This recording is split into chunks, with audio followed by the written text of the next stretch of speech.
वाक्य में कठिन शब्दों का प्रयोग करना। देखिए, सही वर्तनी आप प्रैक्टिस से आती है, ठीक है। लेखन कौशल का उच्चतम स्तर अगर सही वर्तनी को हम मानेंगे तो ये प्रैक्टिस से आती है। क्यों प्रैक्टिस से आती है? क्योंकि आप कुछ जितना भी नया शब्द जितना भी आप पढ़ेंगे, हर सब्जेक्ट अपने आप में अथाह है, ठीक है। तो हम जितना भी पढ़ेंगे उसमें कुछ न कुछ वर्तनियाँ सही मिलेंगी, तो इसी तो हम उच्चतम स्तर नहीं मान सकते। संयुक्ताक्षर लिखना अगर बात कर ली जाए तो संयुक्ताक्षर जो शब्द होते हैं, तो जैसे उनको तो जब हम व्यंजन या स्वर पढ़ा रहे होते हैं या पढ़ रहे होते हैं, बच्चों को सिखा रहे होते हैं, तो संयुक्ताक्षर तो अपने आप हम सीख लेते हैं। ऐसे त और आधा त और र मिलके त्र बन जाता है। तो ये क्या है? संयुक्ताक्षर है, और इसको लिखना बच्चा स्वर व्यंजन के साथ ही कुछ कुछ न वर्ड में सीख लेते हैं। तो ये उच्चतम स्तर हुआ नहीं। लेख लिखना को हम सही मान सकते हैं। वाक्य में कठिन शब्दों का प्रयोग करना, आप जितने निपुण होते जाएंगे उतना ही आप नए शब्दों का प्रयोग करेंगे, कठिन शब्दों का प्रयोग करेंगे, तो वो तो उच्चतम स्तर रहा नहीं, वो प्रैक्टिस के हिसाब से हो जाएगा, ठीक है। लेखन कौशल आप समझ रहे हैं कि लिखने की कुशलता आप में कितनी, आप कितना अच्छा किसी चीज़ को प्रदर्शित कर पा रहे हैं। तो एक लेख लिखना, जैसे अगर आपको किसी को पत्र लिखना हो, लेख लिखना हो, चाहे वो किसी प्रॉब्लम को लेकर या जैसे आप एप्लीकेशन लिखते हैं, ठीक है। आप 6-7, अब तो 6-7 से ही सिखाया जाता है। पहले बहुत पुराने समय में 9-10 में सिखाया जाता था लेख लिखना। फिलहाल अगर बात कर ली जाए तो बुक किताबों में तो बहुत पहले से होता था, लेकिन टीचर्स हमें समझाना 9th या 8th से और 9th से करते थे। बुक्स में तो बहुत पहले से दिया होता था। तो लेखन कौशल का उच्चतम स्तर क्या हो जाएगा? लेख लिखना। आप कितने अच्छे तरीके से किसी को अपनी बात लिख कर समझा पा रहे हैं, ठीक है। तो पहले का जो है सही ऑप्शन तीसरा ऑप्शन हो जाएगा। आप भाषा शिक्षण के रूप में पाठ सामग्री के किस स्वरूप को अपनाना चाहेंगे? यानी कि जब आप क्लास में, आप सबसे पहले क्वेश्चन को पढ़ते समय बहुत ध्यान से पढ़िए और उसको समझने की कोशिश करिए। एग्ज़ाम के टाइम में यही प्रैक्टिस आपको काम आएगी। आप कितने कम समय में प्रश्न को समझ पा रहे हैं, तो आप वहाँ पे क्वेश्चंस के ऑप्शंस को हल कर पाएंगे, सॉल्व कर पाएंगे कम समय में। तो अगर बात कर ली जाए क्वेश्चन की, तो आप भाषा शिक्षण के रूप में आप भाषा बच्चों को पढ़ा रहे हैं, और इस तरह से आप कौन सी ऐसी पाठ सामग्री बच्चों को उदाहरण देना पसंद करेंगे, ठीक है। वो कैसा हो? मूर्त, विवरणात्मक और विश्लेषणात्मक, अमूर्त, विवरणात्मक और विश्लेषणात्मक, मूर्त, विवरणात्मक और अवधारणात्मक, अमूर्त, अवधारणात्मक और अवधारणात्मक। देखिए, ये कुछ हुआ नहीं, मूर्त अवधारणात्मक कुछ हुआ नहीं, ठीक है। अमूर्त मूर्त की बात कर ली जाए, विवरणात्मक और अवधारणात्मक, तो अवधारणाएं काम नहीं आती हैं भाषा सिखाते समय। अवधारणा की, जैसे हमने किसी चीज़ को अपने मन में उसके प्रति नेगेटिव और पॉजिटिव पहलू को बिठा लिया है, ये अवधारणा हो जाती है कि अपने हिसाब से हम किसी चीज़ को नए पहलू से, नए तरीके से देखें, ठीक है। तो अवधारणा तो इसमें आएगी नहीं, ठीक है। तो हम जब बच्चों को समझाएंगे या जब हम एग्जाम्पल देना चाहेंगे, तो हम हमेशा कैसा देना चाहेंगे कि हम बच्चों को विश्लेषण करके बताएं, उसके नेगेटिव पॉजिटिव दोनों पहलू को समझाएं, उसको पूरे स्तर को एक मूर्त से अमूर्त की क्रिया में ले जाए ना। भाषा को सिखाते समय छोटी चीज़ों से शुरुआत करें और फिर बड़ी चीज़ों तक जाएं, वो चीज़ें। तो अमूर्त विवरणात्मक, जैसे बच्चा जो चीज़ नहीं देख सकता, खासकर 1 to 5 के अगर बच्चों की बात कर ली जाए, तो जो बच्चे देख नहीं सकते, या जो बच्चे जो वस्तु नहीं देखे हैं, यानी कि कोई भी ऐसा फल ले लीजिए या कोई भी ऐसा पेड़ ले लीजिए जो बच्चे ने नहीं देखा है। मान लीजिए बबूल का पेड़ हुआ, नहीं देखा है बच्चे ने, ठीक है। या आप समझ लीजिए कि केला का पौधा अगर बच्चे ने नहीं देखा है, तो वो तो केला तो जानेगा, लेकिन उसका पौधा कैसा होता है बच्चा ये नहीं समझ पाएगा। तो वो अमूर्त चीज़ें बच्चे के लिए हो गई। तो अमूर्त चीज़ें वो हो जाती हैं जो दिखाई न दे, जो इन्वायरमेंट में हैं तो, लेकिन उनको हम नग्न आँखों से न देख सकें। तो वैसा उदाहरण हम देंगे तो बच्चा तो समझ नहीं पाएगा। तो बिल्कुल ही विश्लेषणात्मक हो, विवरणात्मक हो, लेकिन क्या हो, उसके साथ साथ मूर्त हो, जिसे बच्चे छू सके, समझ सके, महसूस कर सके, ठीक है। दूसरे का पहला ऑप्शन बिल्कुल सही हो जाएगा। पियाजे के अनुसार भाषा अर्जन की प्रक्रिया क्या है? देखिए, एक भाषा अधिगम होता है, एक भाषा अर्जन होता है। भाषा अर्जन वो होता है जिसे हम बिना किसी डिसिप्लिन, बिना किसी अनुशासन, हम अपने पर्यावरण यानी कि हम अपने वातावरण, हम अपने घर, पास पड़ोस, अपने लोगों से, परिवार से में रहकर जो भाषा सीख लेते हैं वो भाषा अर्जन हो जाती है। भाषा अधिगम जो हम ऑथेंटिक तरीके से कहीं पे जाकर उसको डिसिप्लिन में सीखें। जैसे हम स्कूल में जाकर कोई दूसरी भाषा सीखते हैं, ठीक है, अंग्रेजी हुई या अदर किसी स्टेट की भाषा हुई, तो वो क्या हो जाएगा, भाषा अधिगम हो जाएगा। तो पियाजे के अनुसार बात कही है। ऑप्शन देखते हैं, सहचारजन्य, सुमेलन, युक्तिजन्य, सामाजिक। तो सामाजिक की बात तो करते हैं वाइगोत्स्की की, तो ये तो होगा नहीं। पियाजे की बात कर ली जाए तो तीसरा ऑप्शन बहुत सही हो जाएगा, युक्तिजन्य। क्योंकि युक्तिजन्य जहाँ पर हम अपना विवेक लगा के चीज़ों को, जैसे पियाजे ने ही आपका एकोमोडेशन और असिमिलेशन दिया है, समायोजन की बात की है, तो वहाँ पे ये वही बात आ जाती है युक्ति जन्य, जहाँ पे हम सोच समझ कर अपने नए विचार में नए स्कीमा में परिवर्तन कर सकें, तो वही बात हो जाएगी। तो भाषा अर्जन की प्रक्रिया यहाँ पे ऐसा होना चाहिए कि बच्चा क्या करे, युक्तिजन प्रक्रिया हो, बच्चा उसमें बदलाव कर सके समय के हिसाब से। तीसरा ऑप्शन तीसरे क्वेश्चन का सही हो जाएगा। एक विद्यार्थी जिसके घर की भाषा और विद्यालय की भाषा अलग अलग है, ठीक है, यानी कि घर पे वो दूसरी भाषा बोलता है और जब वो स्कूल जाता है, बच्चा विद्यालय में जाता है, तो उसकी भाषा अलग हो जाती है, पढ़ाया दूसरी भाषा में जाता है। आप एक संसाधन के रूप में उसकी कैसे मदद कर सकते हैं? क्वेश्चन बहुत ही आसान है, तो आपने टैग वर्ड तो जरूर पढ़े होंगे। उसे कक्षा में अधिक समय और ध्यान दें, कक्षा में बहुभाषिकता को संसाधन के रूप में उपयोग करके उसको गृह कार्य से संबंधित कार्यों में लचीलापन देकर, कक्षा में उसकी मातृभाषा में शिक्षण करके, यहाँ पे शिक्षण होगा, शिक्षण करके। अगर बात कर ली जाए तो हमें बच्चे को अधिक ध्यान देने की ज़रूरत है नहीं, क्योंकि अधिक ध्यान हम उन बच्चों को देते हैं जो बच्चे पिछड़े वर्ग से होते हैं। पिछड़े वर्ग कहने का मतलब है कि जो बच्चे समझने में थोड़े कमज़ोर है, चीज़ों को बहुत देरी से समझते हैं, उनकी बुद्धि लब्धि उस प्रतिभाशाली बच्चों में नहीं है, बच्चा थोड़ा सा मंद बुद्धि में हो, तो उस पर हमें ज़्यादा ध्यान देने की आवश्यकता होती है। तो ऐसा नहीं है यहाँ पे विद्यालय की भाषा अलग है, तो उसकी आप मदद कैसे कर सकते हैं? जनरली कक्षा में बहुभाषिकता को संसाधन के रूप में उपयोग करके, ये बिल्कुल सही ऑप्शन हो जाता है। क्यों? क्योंकि हम ये भी कहें कि बच्चा घर की भाषा भी बोले और विद्यालय की भी भाषा सीखे, और इसको मर्ज करके हम दोनों भाषा में बच्चों को प्रवीणता ला सकते हैं। बच्चा दोनों भाषा अच्छे से सीख सकता है, जिसे बहुभाषिकता कहते हैं। तो ये एक संसाधन के रूप में देखें।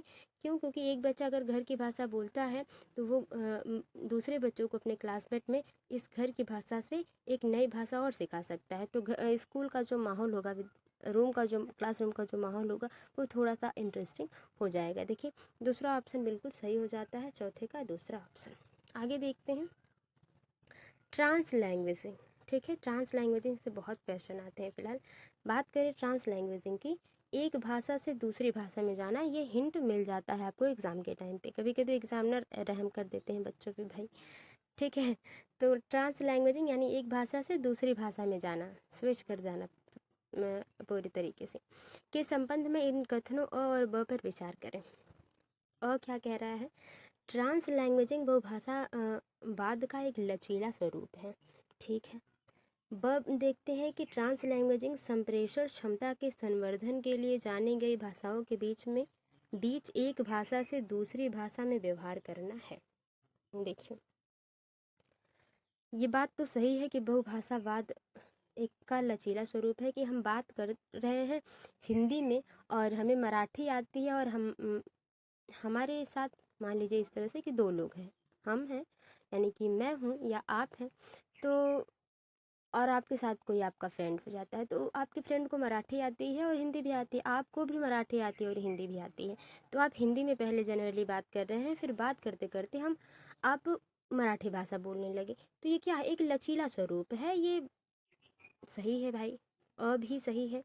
ट्रांस लैंग्वेजिंग संप्रेषण क्षमता के संवर्धन के लिए जानी गई। बिल्कुल, हम बात करते करते, संप्रेषण मतलब बातचीत करना व्यवहारिक रूप से, तो संप्रेषण क्षमता में संवर्धन के लिए जानी गई है। बिल्कुल, भाषाओं के बीच एक भाषा से दूसरी भाषा में व्यवहार करना, बिल्कुल वही जो हम लोगों ने एग्जाम्पल में देखा। तो अ भी सही है और ब भी सही लग रहा है। अ सही है, ब गलत है नहीं, अ गलत है, ब सही है नहीं, अ और ब दोनों सही हैं। बिल्कुल तीसरा ऑप्शन बिल्कुल सही हो जाता है आपका, पांचवे का तीसरा ऑप्शन सही हो जाएगा। समग्र भाषा उपागम में भाषा अधिगम के लिए एक उपकरण के रूप में क्या प्रयोग किया जाता है? समग्र भाषा उपागम में भाषा अधिगम के लिए एक उपकरण के रूप में आप क्या प्रयोग करेंगे? क्रिया, साहित्य, बाल कविताएं, खिलौने। बच्चों को अगर आपको भाषा सिखानी है जनरली तो आप किस चीज़ का यूज़ करेंगे? ठीक है, समग्र भाषा उपागम में भाषा अधिगम के लिए किस एक उपकरण के रूप में क्या प्रयोग किया जाता है? ठीक है, क्रिया, साहित्य, बाल कविताएं और खिलौने। छठवें के सही ऑप्शन की अगर बात कर ली जाए तो यहाँ पे समग्र भाषा उपागम के लिए क्रिया तो होगा नहीं, कुछ खिलौने तो होगा नहीं, क्योंकि यहाँ से भाषा अधिगम का एक उपकरण ये नहीं है जो पूरी तरह से समग्र भाषा को अपने पूरी भाषा को अपने तह में ले ले। तो बाल कविताएं पूरी तरह से व्यवस्थित नहीं होती, उन्हें उसमें वाक्य का सही सही जो है पता नहीं चलेगा। ठीक है, उसमें वाक्य कुछ कविताएं जो है एक वाक्य के रूप में नहीं लिखी जाती, कुछ अलग तरीके से लिखी जाती हैं उसको। ठीक है, तो पूरी तरह से समग्र भाषा का उपागम जो होगा वो साहित्य में बिल्कुल मिल सकता है। तो छठवें का सबसे सही ऑप्शन यहाँ पर 2 हो जाएगा। फिलहाल यहाँ पे अगर और कोई दूसरा ऑप्शन होता तो वो भी बढ़िया होता। चलिए देखते हैं अगला क्वेश्चन। 7वां क्वेश्चन क्या है? कुल भौतिक प्रतिक्रिया में किसकी केंद्रीय भूमिका होती है? भौतिक प्रक्रिया यानी कि जिसे हम छू सके, देख रहे हैं अपने दैनिक जीवन में हमेशा, किसकी केंद्रीय भूमिका होती है? शिक्षक की, अभिभावक की, परिवार की, विद्यार्थी की। वैसे तो सबकी होती है, वैसे तो क्या है, सबकी होती है, लेकिन कुल भौतिक प्रक्रिया में जहाँ बच्चा ज़्यादा टाइम भाषा सीखने में लगा रहा है, उसकी केंद्रीय भूमिका किसकी होती है उसमें? तो सबसे ज़्यादा जो है शिक्षक की हो जाती है। किसकी हो जाती है? शिक्षक की हो जाती है, कुल भौतिक प्रतिक्रिया की बात अगर करी जाए तो। राष्ट्रीय पाठ्यचर्या रूपरेखा 2005 के आधार पर गठन कौशल से क्या तात्पर्य है? शुद्ध उच्चारण करना, अक्षरों को पढ़ना, समझ के साथ पढ़ना, कठिन वाक्य को पढ़ना। तो NCF 2005 जो है वो ये बताता है कि शुद्ध उच्चारण तो आप कर ही लेंगे, अक्षरों को पढ़ना ठीक है, आप किसी न किसी तरीके से आप कठिन वाक्यों को भी पढ़ ही सकते हैं, लेकिन जो एक चीज़ जिसकी बड़ाई होती है, यानी कि जिसको आधार मान के NCF 2005 कहता है बच्चों को पढ़ाना चाहिए, वो है कि समझ के साथ। बच्चों को जब भी पढ़ाएं तो उनमें एक समझ विकसित करें कि अगर कोई भी उनसे क्वेश्चन या कोई भी चीज़ घुमा फिरा के पूछी जा रही है तो वो इतना समझ सकें उस टॉपिक को कि वो अपनी बात को उनके सामने रख सकें। बिल्कुल 8वें का तीसरा ऑप्शन बिल्कुल सही हो जाता है। आगे देखते हैं, भाषा की पाठ्य पुस्तक का शैक्षिक पक्ष क्या है? भाषा की पाठ्य पुस्तक का शैक्षिक पक्ष क्या है? यानी कि जो हम भाषा पढ़ा रहे हैं उससे संबंधित जो पाठ्य पुस्तक है उसका शिक्षण से संबंधित जो पहलू है वो क्या हो सकता है? पुस्तक की वर्तनी, पुस्तक में चित्रों का स्थान, विषय वस्तु का चयन, वर्तनी एवं चित्र सज्जा के साथ उत्तम विषय वस्तु। 9वें के सही ऑप्शन की बात कर ली जाए तो देखिए एक तरीके से तो सब कुछ ठीक है। शुद्ध वर्तनी तो होनी चाहिए, चित्रों का स्थान बढ़िया होना चाहिए ताकि बच्चा चित्र देख के अच्छे से समझ सके चीज़ों को। वर्तनी भी होनी चाहिए, सही है, चित्र सज्जा भी होनी चाहिए, उत्तम विषय वस्तु भी होनी चाहिए। ठीक है, ये तीनों तो सही है, शैक्षिक पक्ष बढ़िया है, लेकिन सबसे बड़ी बात यहाँ पे जो मिल जाता है आपका विषय वस्तु का चयन। अगर आप क्लास 3rd के बच्चे को क्लास 4 की बुक वर्तनी, चित्र सज्जा और उत्तम विषय वस्तु के साथ दे देते हैं तो सही नहीं है। लेकिन अगर आप विषय वस्तु का चयन क्लास 3rd के बच्चे को उसके डेवलपमेंट, उसके माइंड डेवलपमेंट के हिसाब से अगर आप विषय वस्तु का चयन करते हैं तो वो उसके लिए बेहतर होगा। तो विषय वस्तु का चयन सबसे इम्पॉर्टेंट हो जाता है जब हम पाठ्य पुस्तक में भाषा को पढ़ाने के लिए शैक्षिक पहलू को देखते हैं। तो 9वें का जो है तीसरा ऑप्शन बिल्कुल सही हो जाएगा। विषय वस्तु का चयन बहुत इम्पॉर्टेंट है, बच्चे के हिसाब से विषय वस्तु रखा जाए। ऐसा ना कि बच्चे को आता है 1 to 5 तक टेबल और हम उसे एग्ज़ाम के टाइम में या कुछ भी ऐसा पढ़ा दें जैसे कि 120 तक। अब बच्चा नॉर्मली क्या होता है कि नर्सरी में जो बच्चा होता है उसको हम सिखाते हैं जनरली कि बच्चे को A to Z अल्फ़ाबेट आ जाए और कुछ वो A to L या एलिफेंट तक वो उसको स्पेलिंग आ जाए, लेकिन हम क्या करें, नहीं, उसकी बुक में A to Z स्पेलिंग दे दें, ठीक है। और 1 to 5 बच्चा, नर्सरी का बच्चा, बहुत ही 1 to 5 बहुत कम बच्चे ऐसे हैं जो टेबल आता है, ठीक है। अब उनको हम 1 to 20 तक दे दें कि नहीं तुम्हारे कोर्स में इतना है, तुमको यही पढ़ना पड़ेगा, ठीक है। तो विषय वस्तु का चयन हमें क्या करना है, ध्यान से करना है। बिल्कुल 9वें का तीसरा ऑप्शन सही हो जाता है। विद्यार्थियों को दिए जा रहे गतिविधि पर विचार करें, ठीक है। निम्नलिखित में से कौन सी गतिविधि संप्रेषण कौशल विकसित करने के लिए आप अपनाना चाहेंगे, यानी कि बच्चा उस पर पूरी तरह से खुलकर बात कर पाए, बातचीत कर पाए, उस पर अपने कौन सा ऐसा उदाहरण हमें इसमें देंगे कि बच्चा वहाँ पे कुछ अच्छा सीख सके और अपनी बात पूरी तरीके से रख सके और अच्छे से कुछ 1 आध घंटे या आधे घंटे या 20 मिनट तक उसकी बात चले। ये वह एक अभिनेता है, अगर उससे कह दिया जाए कि वह एक अभिनेता है, उस पर चर्चा करो, ठीक है, ये भी सही हो सकता है। सप्ताहांत पर मैं सुबह डैश जा रहा हूँ, फिर मैं शाम 5 बजे तक वापस आ जाऊँगा, ये दें इस पर बोलने के लिए, गतिविधि करने के लिए। अपने मित्र से पूछे कि वह सप्ताहांत में कहाँ जाना पसंद करता है और क्यों, ये कुछ बढ़िया बात हो सकती है कि इस पर पूछेगा अपने मित्र से, तुम हफ्ते में तो जा रहे हो, तो क्यों जाना चाहते हो, तुम्हें क्यों पसंद है और कहाँ जाओगे। तो इस पर थोड़ी चर्चा हो सकती है, क्योंकि मित्र से पूछना है तो बच्चा हिचकिचाएगा भी नहीं। तो तीसरा तो सही हो सकता है, ठीक है। अपने सहपाठी से उन 2 बिंदुओं के बारे में पूछे जिनका ध्यान में समूह चर्चा के समय रखते हैं, यानी कि जब समूह चर्चा एक अच्छी चीज़ है, बच्चा जब समूह चर्चा करता है तो इसमें क्या क्या बातें ध्यान रखता है। तो 3 और 4 जो ऑप्शन है ये सही लग रहे हैं, ठीक है। तो यहाँ पे 1 2 3 2 3 1 2 और यहाँ पे तीसरा और चौथा हो जाएगा, यानी कि चौथा ऑप्शन बिल्कुल सही हो जाएगा 10वें का, ठीक है। वह एक अभिनेता है, इस पे कुछ बातें, कुछ लाइन बाय लाइन बच्चा बात कर सकता है, लेकिन पूरी तरह से समालोचनात्मक नहीं, नेगेटिव पॉजिटिव पहलू नहीं रख सकता बच्चा उतना। सुबह को जा रहा है, शाम को आ जा रहा है, तो बस एक दिन का ही उसके पास कुछ बातें रह जाएंगी, ठीक है, जिसमें बच्चा बहुत तरीके से विश्लेषण नहीं कर पाएगा। लेकिन यहाँ पे जो 2 तीसरा और चौथा है, उस पर बच्चा अच्छे से किसी भी टॉपिक पे कई घंटों तक बातें कर सकता है या अपनी समझ को रख सकता है सामने, 10 मिनट के लिए ही या 20 मिनट के लिए, बिल्कुल ही तीसरा चौथा सही हो जाएगा। आगे देखते हैं स्टीफन क्रिएशन, बहुत ज़्यादा पूछा जाता है, क्रिएशन नहीं क्रिएशन है, ठीक है। क्रिएशन के अनुसार कौन सी अचेतन प्रक्रिया है, अचेतन प्रक्रिया जिसमें आपका माइंड कुछ समय के लिए भूल जाए, फिर आप रिकॉल करें उसको, यानी फिर आप याद करने की कोशिश करें तो वो चीज़ें आपको याद आ जाएं। सीखना, अर्जन, सुनना, संप्रेषण। देखिए संप्रेषण तो किसी भी भाषा में आप करेंगे, लेकिन आपको स्टीफन क्रेसन जो है वो अचेतन प्रक्रिया किसको मानते हैं, अर्जन को मानते हैं। बिल्कुल ही हम इस चेतन प्रक्रिया वो होती है जिसमें हम पूरी तरीके से अपने कॉन्शियस माइंड को पूरी तरह से माइंड लगा के हम इसको देखेंगे। जैसे हमें मान लीजिए हिस्ट्री याद करनी है या आपको सीडीपी ही पढ़नी है, तो आप समझेंगे तो समझेंगे, लेकिन कुछ ऐसे तथ्य होते हैं जिसे आपको रटना पड़ता है। तो जो रटना पड़ता है उसको आप चेतन प्रक्रिया से करेंगे, और जो आप समझ सकते हैं वो आप अचेतन प्रक्रिया से करेंगे। थोड़ी सी नॉइज़ के लिए मैं सॉरी चाहती हूँ फ़िलहाल।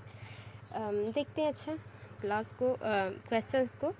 तो अचेतन प्रक्रिया बिल्कुल हम लोगों ने समझा कि चेतन प्रक्रिया वो जिसमें हम अपना पूरा माइंड लगा के पूरी डिसिप्लिन के साथ पूरा अच्छे से व्यवहारिक तरीके से नहीं सीख पा रहे हैं। व्यवहारिक तरीके कहने का मतलब है कि आप नियम कानून से, उदाहरण से सीख रहे हैं।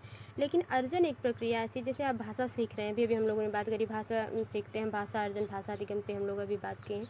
तो क्या है भाषा अर्जन, क्या है, वही अर्जन की बात स्टीफन भी कर रहे हैं, कह रहे हैं कि अर्जन प्रक्रिया अचेतन होती है जिसमें हम बहुत ज़्यादा माइंड नहीं लगाते, हम अपने वातावरण से चीज़ों को सीख लेते हैं। तो सीधी सी बात दूसरा ऑप्शन बिल्कुल सही हो जाएगा, ये अचेतन प्रक्रिया है, बहुत दिमाग और बहुत अनुशासन की ज़रूरत इसमें नहीं है अर्जन में।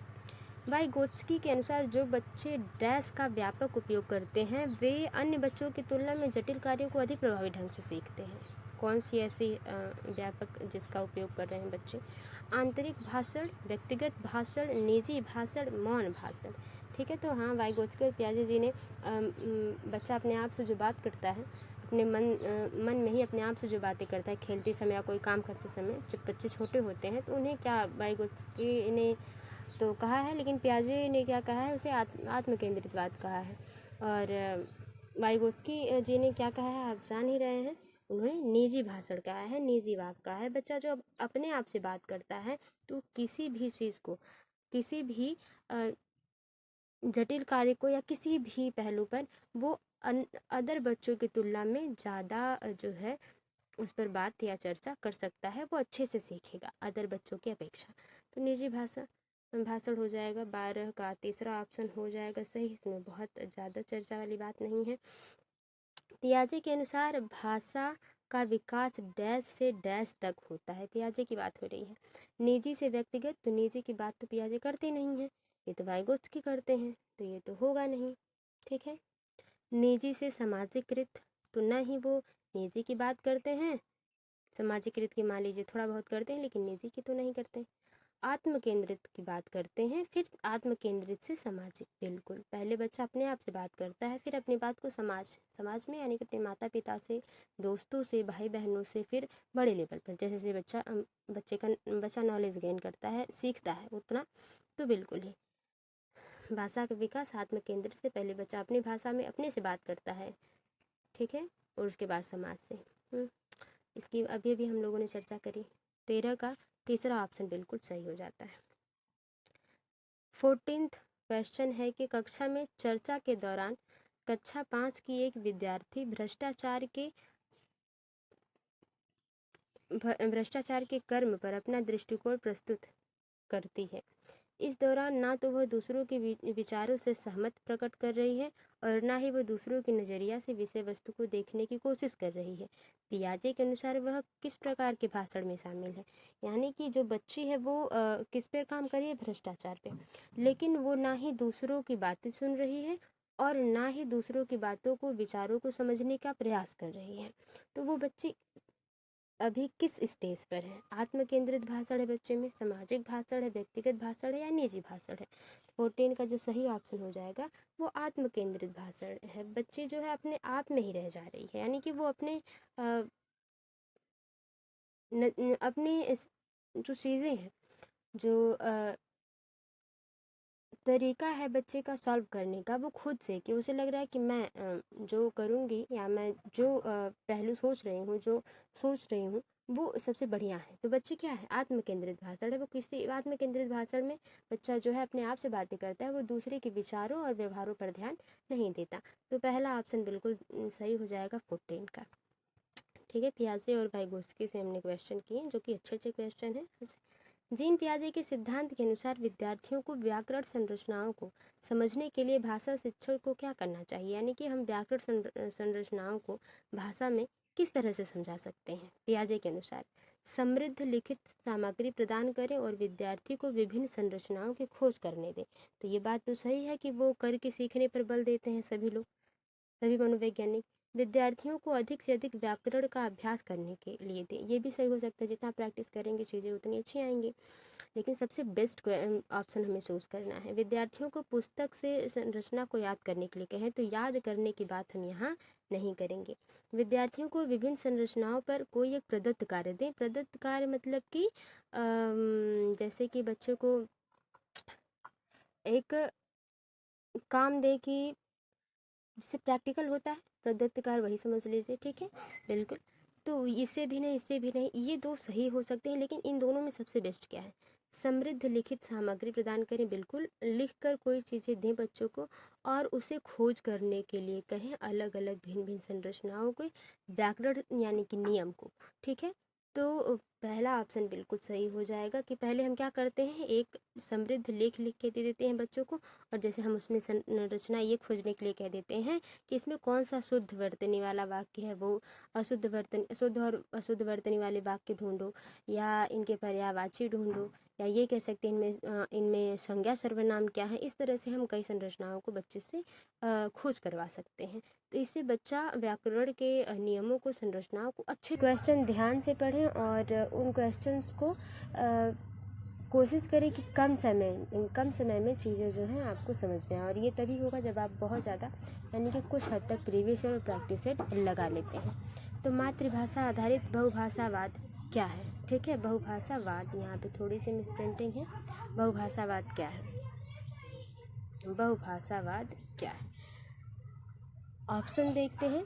किसी की विद्यालयी शिक्षा मातृभाषा से आरंभ करना और बाद में अनेक भाषाओं को जोड़ते जाना। किसी भी विद्यालयी शिक्षा मातृभाषा में आरंभ करना और बाद में अंग्रेजी को माध्यम के रूप में लेना। माध्यम के रूप में मातृभाषा में सीखना और अंग्रेजी को एक भाषा के रूप में सीखना। विद्यालय शिक्षा के प्राथमिक वर्षों के दौरान जहाँ तक संभव हो सके अधिक से अधिक भाषाएं सीखना। देखिए, मातृभाषा आधारित बहुभाषावाद क्या है? ये तो सही है कि जो विद्यालयी प्राथमिक कक्षा है या विद्यालय की जितनी भी क्लासेज हैं वो किस में हो? मातृभाषा में हो, ताकि बच्चा कोई भी सब्जेक्ट, किसी भी सब्जेक्ट को अपने हिसाब से समझ सके, ठीक है। तो ये बात तो सही है। मातृभाषा में पढ़ने से क्या होगा? बच्चा लॉजिक को समझ पाएगा, डिफरेंस को समझ पाएगा और अपनी बात जो है वो रख सकेगा क्लास में कि क्या सही है, क्या गलत है, या मुझे समझ में नहीं आया तो इसको किस तरह से समझा जा सकता है और टीचर किस प्रकार से समझा सकता है। तो बिल्कुल किसी भी विद्यालय शिक्षा मातृभाषा में आरंभ करना कि शुरुआती जो लैंग्वेज क्या हो वो उसकी मातृभाषा हो, जो बच्चा अपने बचपन से जान रहा है, समझ रहा है और बोल रहा है। बाद में अनेक भाषाओं को जोड़ते जाना, जिस तरह से वो कंफर्टेबल फील करे बच्चा कि हाँ अब मैं इस भाषा में निपुण हो चुका हूँ और भी भाषाएं मैं सीख सकता हूँ, ठीक है। अंग्रेजी ही भाषा को माध्यम थोड़ी बनाना है, ठीक है। अंग्रेजी भाषा को नहीं, अधिक से अधिक भाषा जोड़ना नहीं है। अगर बच्चा चाहता है कि हाँ मुझे और सीखना चाहिए, तब ये नहीं कि आपको ज़बरदस्ती भाषाओं को एकदम जोड़ते जाना है, बच्चे के ऊपर एक भार सा हो जाए, तो ये नहीं। तो पहले का जो है पहला ऑप्शन बिल्कुल सही हो जाता है। अगला देखिए, कक्षा 5 की एक अध्यापक 5 या 6 शब्दों वाले 5 वाक्य का श्रुत लेख करवाती है, यानी कि सुनकर लिखना बोलती है और वो बच्चे लिखते हैं। वह 2 बार वाक्य पढ़ती है, ठीक है, यहाँ पे पढ़ती होगा, पढ़ती है और शिक्षार्थियों को ध्यानपूर्वक सुनने के लिए कहती है और बोले गए वाक्यों को लिखने के लिए कहती है। यहाँ पर अध्यापक श्रवण के किस उपागम का प्रयोग करना चाहती है? देखिए, किसके? श्रवण के, क्योंकि यहाँ पे क्या कर रही है? अध्यापिका बोल रही है, श्रुत लेख कर रही है, बच्चा सुनकर उसको लिख रहा है और फिर उन वाक्यों को ध्यानपूर्वक सुनने के लिए कहती है और फिर उन वाक्यों को लिखने के लिए कहती है। तो ये क्या है? शीर्षपाद उपागम, टॉप डाउन, संप्रेषण उपागम, ऊर्ध्वगामी उपागम या श्रुत लेख उपागम? तो ये तो क्वेश्चन से ही पता चल गया है कि क्या है वो। बच्चे सुनकर लिख रहे हैं तो श्रुत लेख है, तो श्रुत लेख तो होगा नहीं, ठीक है। क्या है? श्रुत लेख तो होगा नहीं। यहाँ पे संप्रेषण उपागम इसलिए नहीं होगा क्योंकि यहाँ पे कम्युनिकेशन की बात हो नहीं रही है, तो ये तो होगा नहीं। शीर्षपाद उपागम तब नहीं होगा, ऐसा नहीं कि बच्चा पहले नियम सीख रहा है फिर उदाहरण तक आ रहा है। यहाँ पे क्या है? बच्चे छोटे वाक्यों से सीख रहे हैं, ठीक है ना। तो ये ऊर्ध्वगामी उपागम बॉटम अप हो जाएगा, ठीक है, बॉटम अप हो जाएगा ये ऊर्ध्वगामी उपागम। इसमें क्या होता है कि बच्चा विश्लेषण करता है। प्रश्नानुसार जो अध्यापक है वो कोई भी शब्द वाक्य बोलती है और बच्चा उसको शुरुआती तरीके से लिखना शुरू कर रहा है, समझना शुरू कर रहा है, उसको ग्रहण कर रहा है, ठीक है। दूसरे का तीसरा ऑप्शन बिल्कुल सही हो जाता है।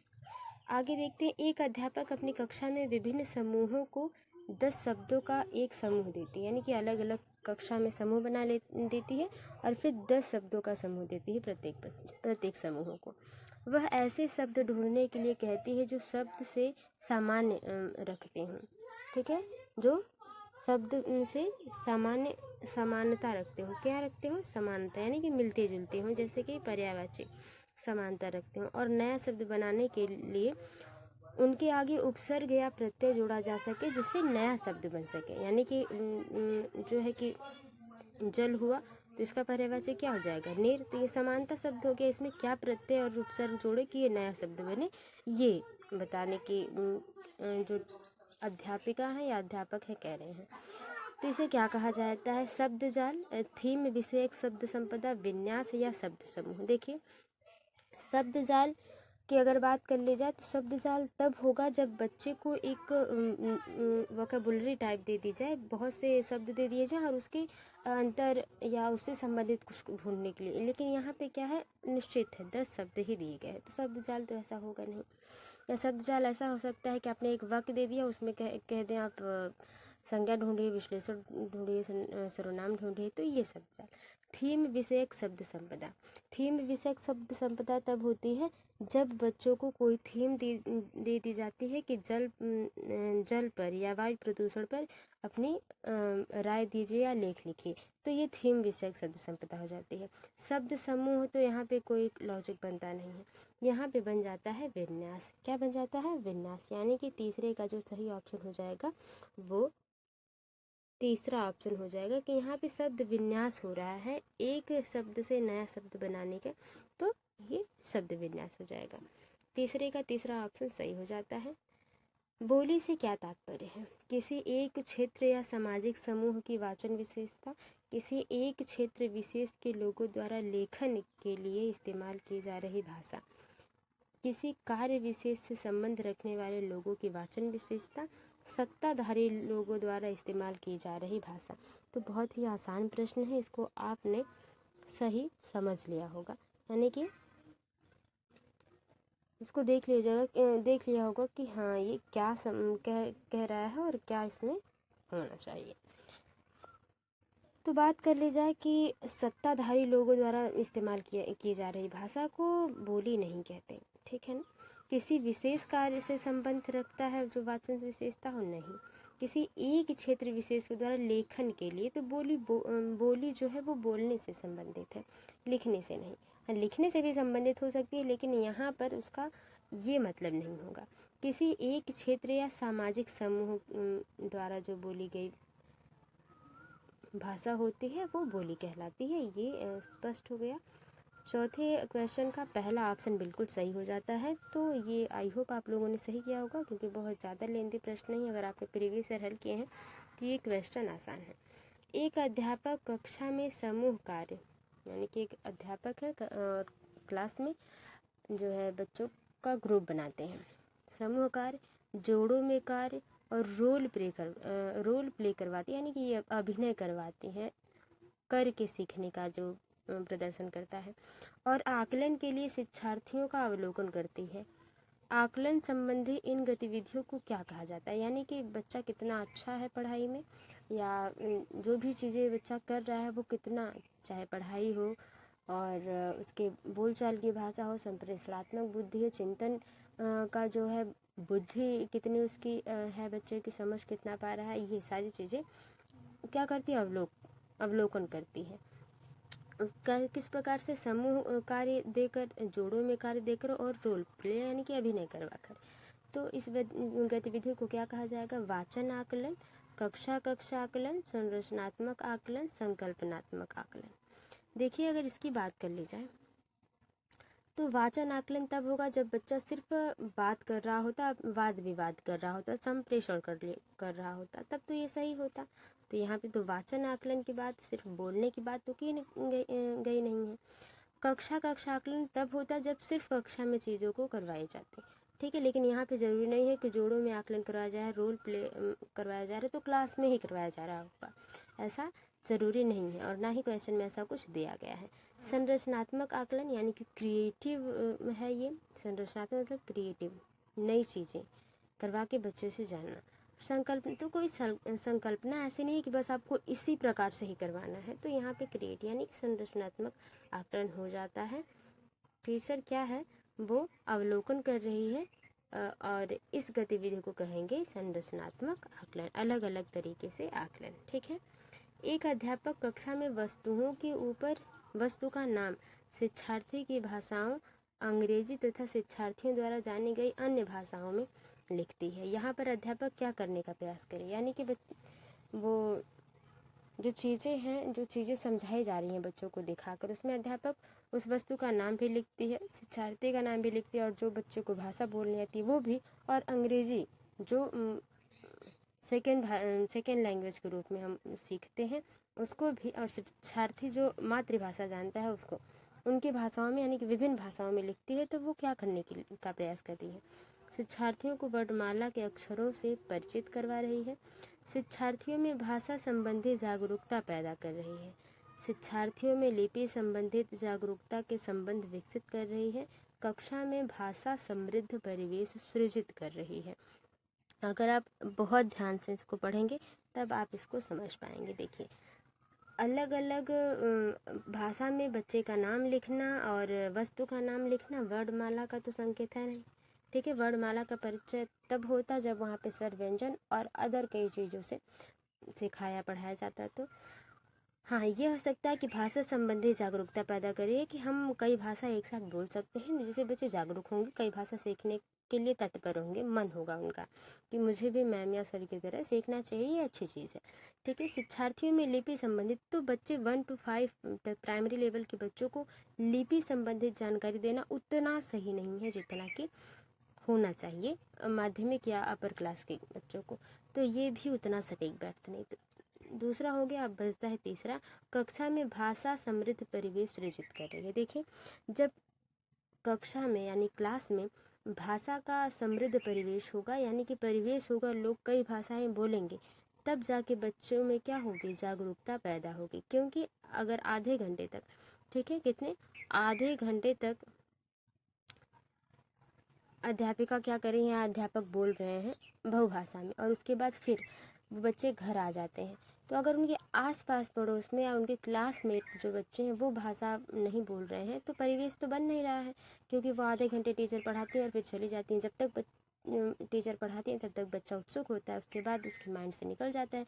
क्यों? क्योंकि जैसे हम और आप हैं इंग्लिश मीडियम या इंग्लिश स्पीकिंग जब सीखते हैं तो हमें परिवेश नहीं मिल पाता है, तो हम बहुत बढ़िया उसमें सीख नहीं पाते, क्योंकि हमारे पास समृद्ध परिवेश नहीं, गांव में या घरों में कोई इंग्लिश बोलने वाला नहीं है, तो ये चीज़ें हो जाती हैं। और क्लासों में भी क्या होता है, जो क्षेत्रीय भाषा चल रही है या स्कूल की एक पर्टिकुलर कोई भाषा, जिसमें हाँ हिंदी ही बोलना है, क्षेत्रीय भाषा, बहुत से ऐसे स्कूल हैं अभी भी, तो ये जो है समृद्ध परिवेश सृजित कर रही है। बिल्कुल सही है, छठवें का चौथा ऑप्शन। आई होप आपको समझ में आया होगा।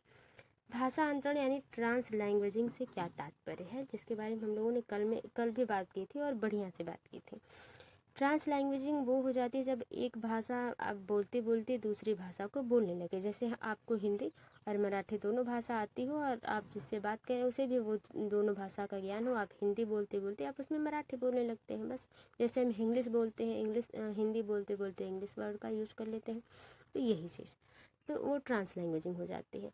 ऑप्शन देखते हैं। भाषा की कक्षा में अनेक भाषाओं का शिक्षण, किसी विषय वस्तु के शिक्षण अधिगम के लिए एक भाषा के बाद दूसरी भाषा का प्रयोग करना, कक्षा में शिक्षा अधिगम और बोलने के लिए अनेक भाषाओं का इस्तेमाल करना, सभी विषय वस्तु और साथ ही साथ भाषाओं को एक ही भाषा में पढ़ना। सातवें क्वेश्चन के सही ऑप्शन की बात कर ली जाए तो एक ही भाषा में पढ़ना नहीं, कई भाषाओं का इस्तेमाल करना नहीं, अनेक भाषा का में शिक्षण करना नहीं। बात है कि हम किसी भी विषय वस्तु को पढ़ रहे हैं या समझ रहे हैं, हम वहाँ पे क्या एक भाषा के बाद दूसरी भाषा का प्रयोग करने लगेंगे, तो वो क्या हो जाएगा, ट्रांस लैंग्वेजिंग। यानी कि सातवें का दूसरा जो है ऑप्शन सही हो जाता है। ठीक है, आगे देखते हैं। आठवां क्वेश्चन, किसी पाठ्य सामग्री की प्रमाणिकता से क्या तात्पर्य, यानी कि जो भी पाठ्य सामग्री है उसको प्रमाणित करना है, ये क्यों जरूरी है और इसका मतलब क्या है। ऑप्शन देखते हैं। शिक्षार्थियों के स्तर को ध्यान में रखते हुए पुस्तक के लेखकों द्वारा विकसित सामग्री। अच्छा, मूलतः किसी एक संदर्भ में विशेष उपजी सामग्री जिससे भाषा सहज रूप से प्रयुक्त हो। भाषा में अधिकार रखने वालों द्वारा विकसित पाठ्य सामग्री, पाठ्य पुस्तक के लेखकों द्वारा दूसरे भाषा से अनुवाद। ठीक है, दूसरे भाषाओं से अनुवाद। ठीक है, अगर इसकी बात कर ली जाए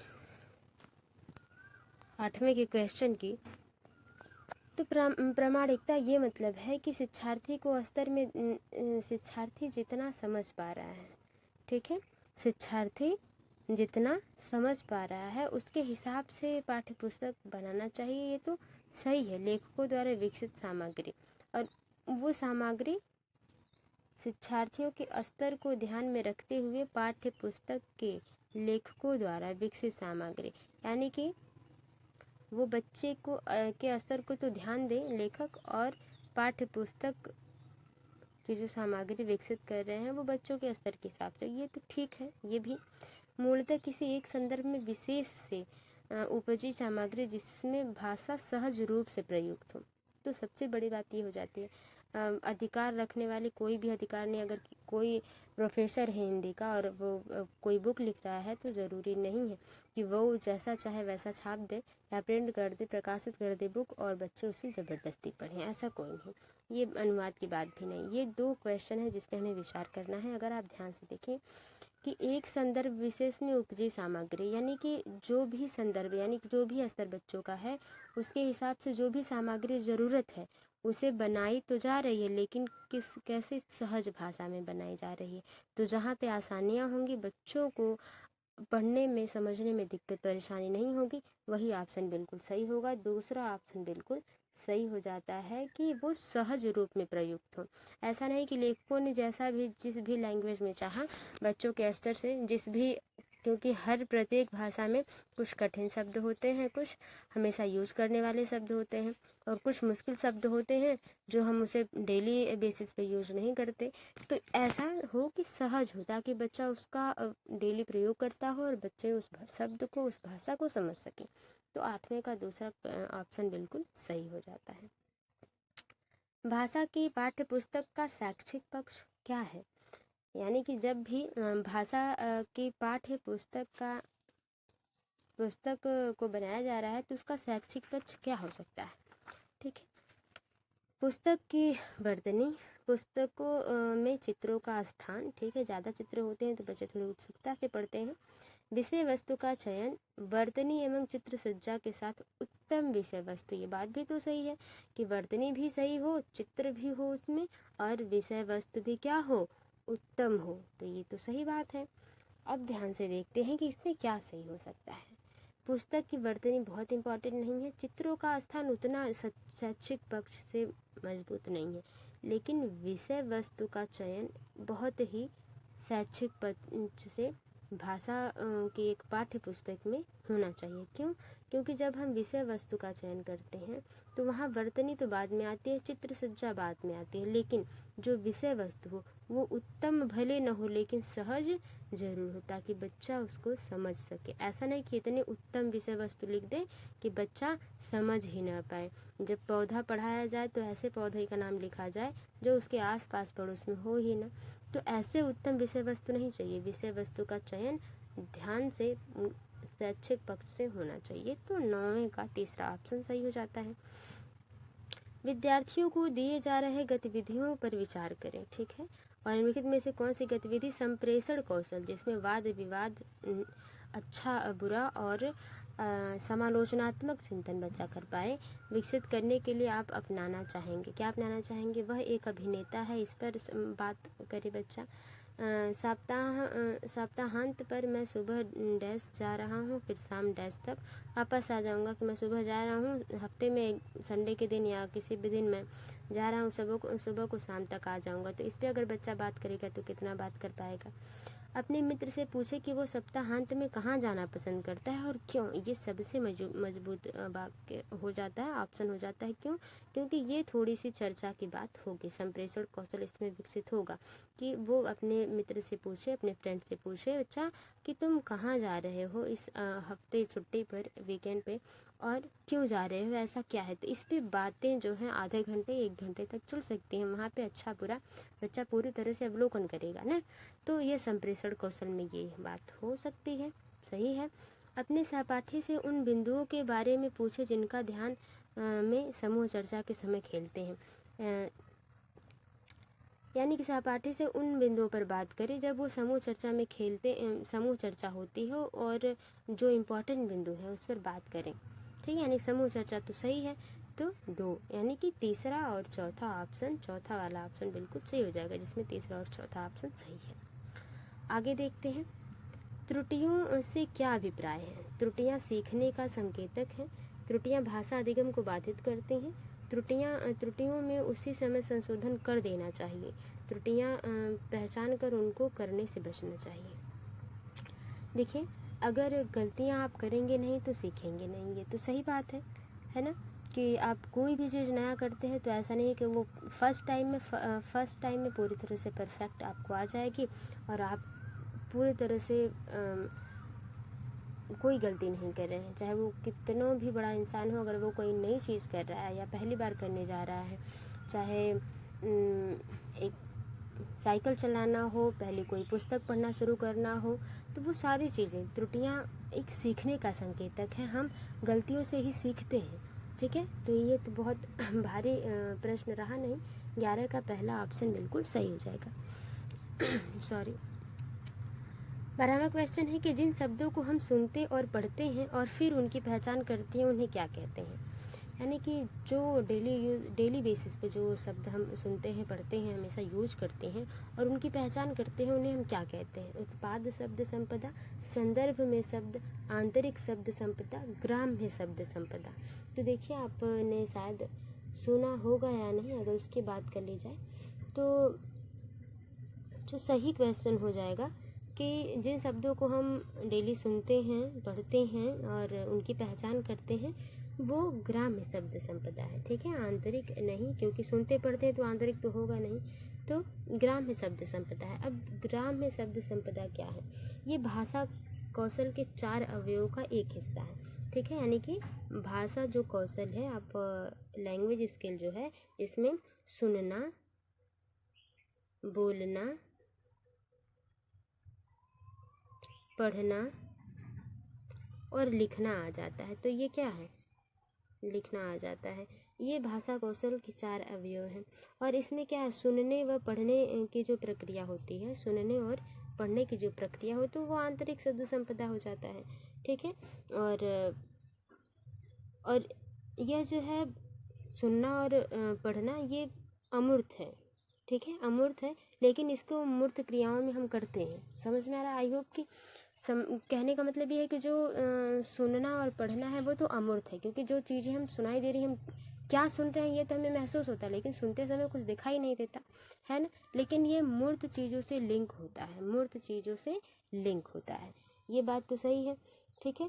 तो ये क्या है, चाहे सुनना हो या बोलना हो, पढ़ना हो, सुगोपाली जिसे कहते हैं हम, ठीक है। सुनना, बोलना और जो पढ़ना है, ये ग्रहण या स्वीकार की बात होती है ना। तो ये ग्राम्य, जहाँ पे ग्रहण करना हो उसका अर्थ हो जाता है ग्राम्य शब्द संपदा। जहाँ पे हम या तो ग्रहण कर रहे हैं या तो स्वीकार कर रहे हैं, तो ग्राम्य शब्द संपदा हो जाता है। इसमें कहाँ सुनने और पढ़ने की बात की गई है और लिखने की बात नहीं की गई है, ना ही बोलने की बात करिए। तो यहाँ पे ग्रहण किया जा रहा है, सुना जा रहा है और पढ़ा जा रहा है, तो क्या किया जा रहा है? ग्रहण किया जा रहा है। तो ये ग्राम्य शब्द संपदा हो जाएगी। तो 12 का जो सही क्वेश्चन ऑप्शन हो जाएगा, चौथा ऑप्शन बिल्कुल सही हो जाएगा। आगे देखते हैं, निम्नलिखित में से कौन सा पठन शिक्षण का उद्देश्य नहीं है? शिक्षण का उद्देश्य नहीं, यहाँ पे पठन होगा। नेगेटिव क्वेश्चन है, नेगेटिव ऑप्शन सही होगा, शिक्षण का उद्देश्य नहीं है। पाठ्य सामग्री के मुख्य बिंदु को पठन के पूर्व ज्ञान से जोड़ना, ये तो सही है भाई, कि जो बच्चा पहले से जानता हो उससे संबंधित उदाहरण दिया जाए, ताकि बच्चा अपने जो परिवेश से सीखा है और जो स्कूल से सीख रहा है उसको लिंक कर सके और चीज़ों को अच्छे से सीख सके। शब्द वाक्यांश भाषाओं के नमूनों से अर्थ ग्रहण करना, यानी कि जो भी वाक्यांश या शब्द है उससे बच्चा क्या करे, अर्थ ग्रहण कर ले। ये भी बात सही है, समझ सके उसको, पाठ्य सामग्री को पढ़ते समय अर्थ ग्रहण करे, यानी कि समझ सके, दोनों बात सही है। पाठ्य सामग्री शब्द और वाक्यांश को डिकोड कर सके, यानी कि जैसा उसने पढ़ा है वैसा ही कहीं न कहीं लिख दे, एक भी मात्रा, एक भी कॉमा, एक भी पूर्ण विराम इधर उधर न हो, डिकोड करना। तो ये उद्देश्य नहीं है शिक्षक पठन शिक्षण का, तो ये सही हो जाएगा। 13वें का चौथा ऑप्शन गलत है, क्योंकि यहाँ पे गलत ही पूछा है, तो गलत ही क्या हो जाएगा, सही हो जाएगा। 14 क्वेश्चन की बात कर ली जाए कि जब शिक्षार्थी पहली बार विद्यालय आते हैं उन्हें अपनी मातृभाषा की भरपूर समझ होती है, सही बात है। अध्यापक अंग्रेजी या किसी अन्य भाषा की कक्षा में शिक्षार्थियों की मातृभाषा का इस्तेमाल कैसे कर सकती है? यानी कि अंग्रेजी तो पढ़ाई जा रही है, विद्यालय में अंग्रेजी की क्लास चल रही है, उसमें किस प्रकार से समझाया जाए मातृभाषा में कि बच्चा कैसे मातृभाषा का यूज़ किया जाए अंग्रेजी की क्लास में। तो अध्यापक कक्षा के सामान्य भाषा को पढ़ाना आरंभ करे, फिर शिक्षार्थियों को अपनी भाषा का इस्तेमाल करने दे। यानी कि जो भी भाषा पढ़ा रही है शिक्षक, उसको पढ़ाना शुरू करें और उसके बाद बच्चे उसको अपनी भाषा में उसको सीखें। यानी कि शिक्षक न बोले मातृभाषा, बच्चे मातृभाषा बोले। अध्यापक को सिर्फ अंग्रेजी या दूसरी भाषा का इस्तेमाल करना चाहिए और शिक्षार्थी को मातृभाषा के इस्तेमाल की अनुमति नहीं देनी चाहिए। ये तो सरासर अन्याय है, ऐसा तो हो नहीं सकता, ये तो गलत है ना। अब तीसरा ऑप्शन है कि अध्यापक बच्चों को उनकी इच्छानुसार भाषा का इस्तेमाल करने की अनुमति दे और वह स्वयं भी सामान्य भाषा बोल सकती है। यानी कि बच्चा तो अपनी मातृभाषा में बोले और जो सारे बच्चे बोल रहे हैं, जो भी भाषा बच्चे बोल रहे हैं, उसी भाषा में बच्चों को समझाने की कोशिश करें। यानी कि सामान्य भाषा जो चल रहा है क्लास में वो शिक्षक बोले। ये बात सही है बिल्कुल। अध्यापक को वही भाषा बोलनी चाहिए जिसे अपने शिक्षार्थी को पढ़ाना है। शिक्षार्थी अंततः लक्ष्य भाषा सीख लेंगे। सिर्फ लक्ष्य भाषा को सिखाने का उद्देश्य नहीं है यहाँ पे तीसरा ऑप्शन सबसे पॉजिटिव है, जहाँ पे बच्चे अपनी मातृभाषा का यूज करें और सामान्य भाषा अध्यापक बोले। बिल्कुल तीसरा ऑप्शन बिल्कुल सही हो जाएगा 14 का। 15 क्वेश्चन की बात कर ली जाए कि राष्ट्रीय शिक्षा नीति 2020 शास्त्रीय भाषाओं के अध्ययन की अनुशंसा किस रूप में करती है। तो शास्त्रीय भाषा कितनी है आप कमेंट बॉक्स में नोट डाउन करके बताएं। और त्रियामी जो त्रिभाषा सूत्र है ऑप्शन में है, बिल्कुल अभी बात हम करेंगे इस पर। विद्यालय शिक्षा के मिडिल और माध्यमिक चरण के दौरान अतिरिक्त विकल्प के रूप में, यानी कि जब आप मिडिल क्लास या माध्यमिक चरण में हो तब आप अतिरिक्त भाषा के रूप में शास्त्रीय भाषाएं सीख सकते हैं। त्रिभाषा सूत्र के अंतर्गत एक विकल्प के रूप में, त्रिभाषा सूत्र में तो एक क्षेत्रीय भाषा आ जाती है, मातृभाषा आ जाती है और एक कोई सी भाषा जो चल रही हो है। विद्यालय शिक्षा की बुनियादी चरण के दौरान अतिरिक्त विकल्प के रूप में, विद्यालय शिक्षा के माध्यमिक चरण के दौरान एक अतिरिक्त विकल्प और एक ऐच्छिक भाषा के रूप में। 15 के सही आंसर की बात कर ली जाए तो शास्त्रीय भाषा क्या है, अब प्राथमिक में नहीं लेकिन जब मिडिल में या माध्यमिक चरण में बच्चे हो तो वो अतिरिक्त विकल्प के, यानी कि जब उन्हें लगे कि उन्हें की मातृभाषा भी बढ़िया है और एक आध जो प्रचलित या जो भी ज़रूरी भाषा है वो अगर आ जाती हैं बच्चे को, चाहे क्षेत्रीय भाषा चाहे कोई सी भी भाषा बच्चा अगर क्षेत्रीय भाषा में रख सके तो वो अतिरिक्त में शास्त्रीय भाषाओं को सीख सकता है। इस पर भी जोर दिया जा रहा है या दिया गया है। तो 15 का पहला ऑप्शन बिल्कुल सही हो जाएगा। तो ये थे पैडागोगी, हिंदी पैडागोगी से संबंधित 15 प्रश्न। आई होप आपको समझ में आए होंगे, वीडियो थोड़ी सी भी हेल्पफुल लगी हो तो वीडियो को लाइक करें, शेयर करें, कमेंट बॉक्स में बताएं कि आपका स्कोर कितना रहा। और मिलते हैं आपसे अगली वीडियो में, तब तक के लिए bye bye, take care, be positive, be motivated. धन्यवाद।